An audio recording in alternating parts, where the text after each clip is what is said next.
Assalamualaikum warahmatullahi wabarakatuh. 3 orang menanti sidang dengan kepercayaan diri yang sangat besar. Ketiganya yakin betul akan diputuskan menjadi penghuni surga. Namun pengadilan Allah jauh berbeda dengan pengadilan manusia.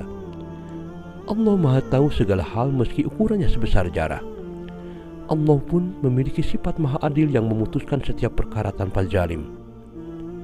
3 orang yang berasa menjadi calon penghuni surga ini pun tergelak. Mereka yang terdiri dari orang-orang saleh itu justru berakhir di neraka.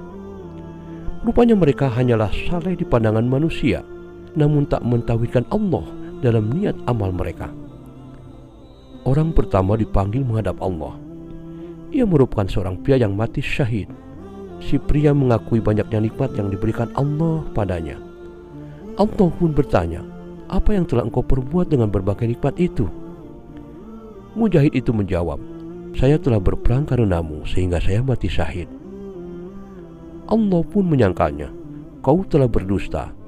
Kau berperang agar namamu disebut sebagai seorang yang pemberani, dan ternyata kamu telah disebut-sebut demikian." Mujahid itu pun diseret wajahnya dan dilempar ke jahanam. Orang kedua pun dipanggil. Ia merupakan seorang alim ulama yang mengajarkan Al-Quran pada manusia.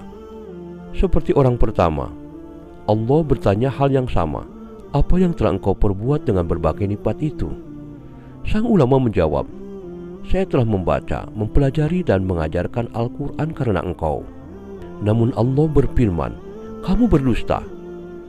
Kau mempelajari ilmu agar disebut sebagai seorang alim, dan kau membaca Al-Quran agar kamu disebut sebagai seorang qori." Sang alim ulama pun menyusul si Mujahid masuk neraka yang apinya menjilat-jilat. Orang ketiga pun dipanggil. Kali ini ia merupakan seorang yang sangat dermawan. Sang dermawan dianugerahi Allah harta yang melimpah. Allah pun menanyakan tanggung jawab atas nikmat itu. "Apa yang telah engkau perbuat dengan berbagai nikmatku?"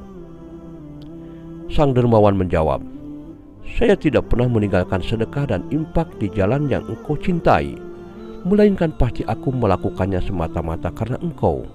Ia pun tak jauh beda dengan 2 orang sebelumnya. "Kau berdusta," firman Allah. "Kau melakukannya karena ingin disebut sebagai seorang dermawan, dan begitulah yang dikatakan orang-orang tentang dirimu." Sang dermawan yang ria ini pun diseret dan dilempar ke neraka, bergabung dengan 2 temannya yang juga menyimpan sifat ria di hati. Di mata manusia, ketiganya merupakan seorang yang taat beribadah dan diyakini akan menjadi penduduk surga. Namun, hanya Allah yang mengetahui segala isi hati hambanya. Ketiganya tak pernah mengikhlaskan amalan untuk Allah, melainkan agar diakui manusia. Mereka pun berakhir di neraka menjadi penghuni pertama neraka.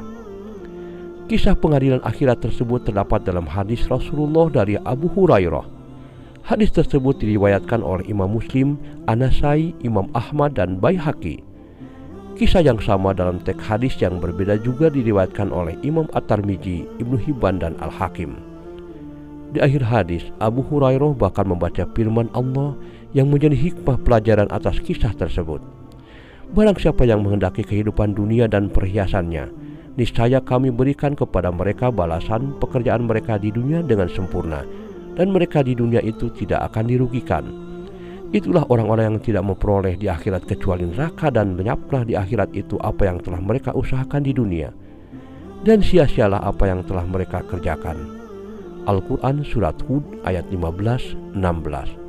Wallahu a'lam bissawab.